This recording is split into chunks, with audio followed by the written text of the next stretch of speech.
Orbit flew down into the pit as Aztec jumped into the pit. On the horn, Orbit flew straight at Aztec. Orbit hit Aztec back and landed. The two closed distance and started trading blows. There were no clever tricks, just a straight-on fight. The fight quickly went Orbit's way. She was 4 times as strong and many times as tough. Orbit and Aztec both appeared to be moderately trained in hand-to-hand combat. Once Aztec started to act dizzy, Orbit tripped him backwards and jumped on top of him. Orbit had a leg on either side of Aztec, with her knees in his armpits. Aztec instinctively tried to bridge and roll her off. Orbit hung on like a bull rider and started raining down hard hits on Aztec's head until he disappeared in a silvery light. Orbit stood up and raised her hand in victory. "That's a tough girl," Midas said out loud. "I've been here 8 years, and I've read every file of every hero who's ever attended Alpha.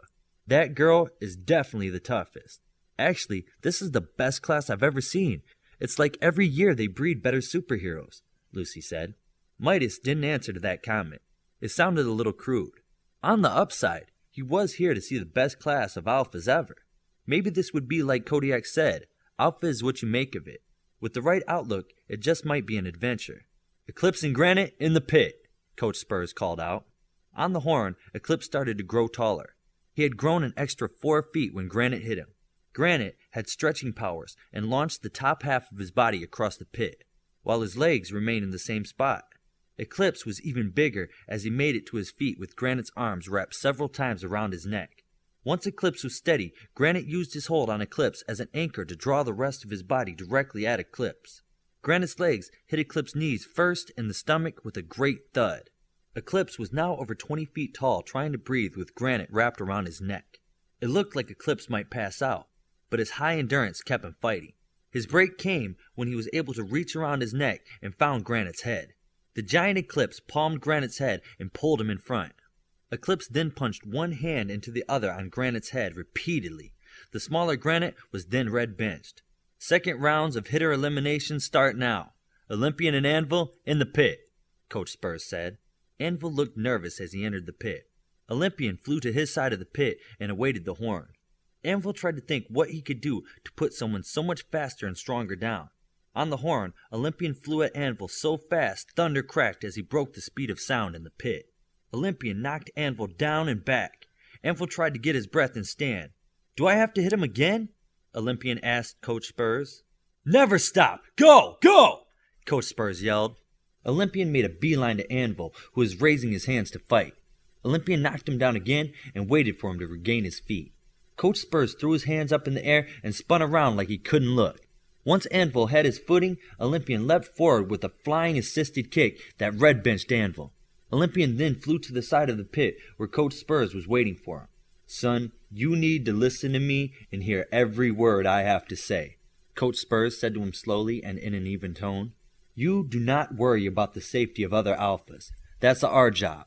Coach paused and placed a hand on Olympian's shoulder. "The way you train for the next 6 years will evolve into the way you fight. If you make hesitation one of your signature moves, you're sure to get a teammate killed one day." After that, Coach Spurs said nothing and motioned for him to go to the stands. Olympian stewed in his own disappointment. He had been told all his life to be careful around other people, and now he was corrected for it. Time and again when he was frustrated or angry, he wished he could have cut loose on someone or something.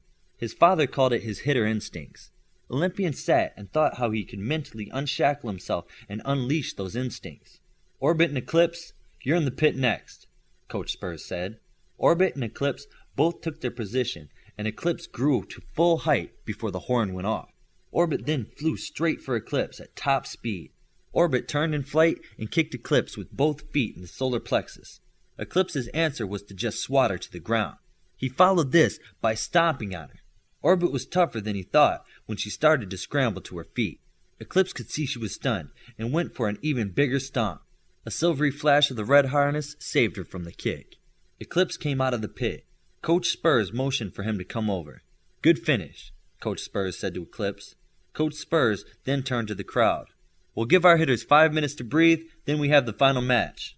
Midas stood up and walked over to the side of the control room and paced back and forth. "This is the best action I've ever seen. I wish I could have recorded this for my little brother." Midas had excitement in his eyes. "You're an Alpha. Maybe your brother will be here someday," Lucy said back to him. Nope, he's just a near miss, but I'm sure he'll make a great architect. 5 minutes passed quickly, and both Eclipse and Olympian were sent back into the pit. Eclipse was full grown by the time he had walked to his side of the pit. Fight him hard till he's benched, Olympian was thinking. He wanted the coaches to see him as someone worth training. To do that, he needed to take direction. He needed to show he could fight hard. Don't flinch. Don't hesitate. Don't feel guilty. Just let everything go, he kept thinking. Olympian is really psyching himself up, Virtuoso thought to Midas.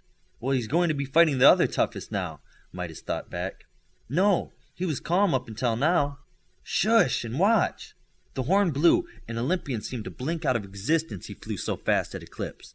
Eclipse was knocked all the way back to the wall. Before Eclipse could even come off the wall, Olympian was hovering in front of the giant's face, planting one punch after another. To the crowd, each rapid-fire blow sounded like trains colliding. Eclipse swatted at Olympian, but the Greek boy was much too fast. Eclipse jerked himself off the wall and tried to catch Olympian in his arms like a football. Olympian flew up and over the American's head and kicked with both feet to the back of Eclipse's head. Eclipse fell forward onto his hands and knees. Olympian then landed on his back and started stomping Eclipse in the back of the head.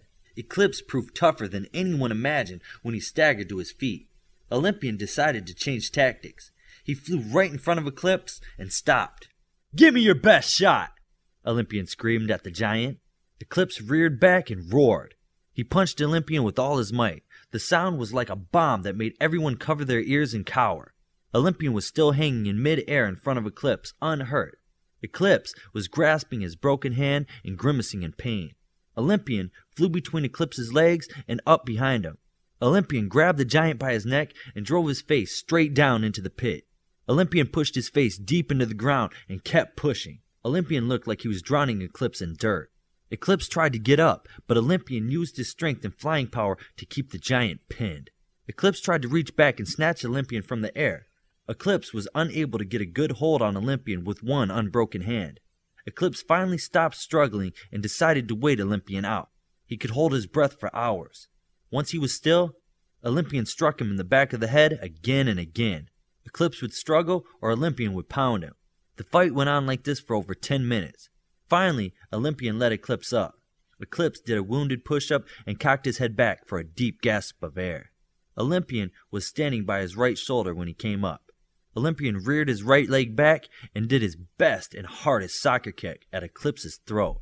The mighty kick struck only a silvery flash as Eclipse was red-benched. Midas looked back at the red-bench computer and saw that the kick would have collapsed Eclipse's windpipe or worse. Olympian had won.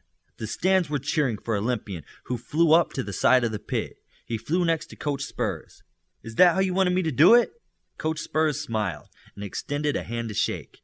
"Congratulations on your win. And yeah, that's how it's done." Eclipse walked out of the dugout with Coach Hansen. He held up his now healed hand. "That was a good trick. I didn't see that one coming," Eclipse said. "Well, your head was so tough I had to think of something," Olympian said as he offered his hand to Eclipse. "No hard feelings?" Eclipse shook his hand. "Back in my neighborhood we have a saying, never get bent at a better game. I just never had anyone with a better game handed to me before." The accent he used was one Olympian hadn't heard before, but he knew it was a compliment. It seemed they might be friends even after the fight they just had. "All stealths to the town. Your second challenge is next. Anchor's challenge, then Hitter's second challenge is back here in 1 hour. Non-stealths cannot go into the town," Coach Spurs said. Midas watched from his monitors as the stealths started to go through their paces. There were a series of tests that Midas didn't think anyone could get. Lock-picking, defeating security systems, navigating a maze of infrared detection beams, and finding hidden items in a room were just the start. The tests were fast, without time to think or regroup. She, Glimmer, Bob, Ghost, and Shroud somehow knew how to do all this stuff. "Where did these girls and boy learn how to do this stuff?" Midas asked Lucy. "I have no idea how a kid learns all this, or what kind of parent teaches them. It must be a family thing." Midas looked at the standings after several events and noticed she and Glimmer both had perfect scores. "Why is there only one boy stealth?" Midas asked Lucy. "Why is there only one girl hitter? Why are most of the healers girls and most of the leaders boys? I'm not sure, but I see it every class."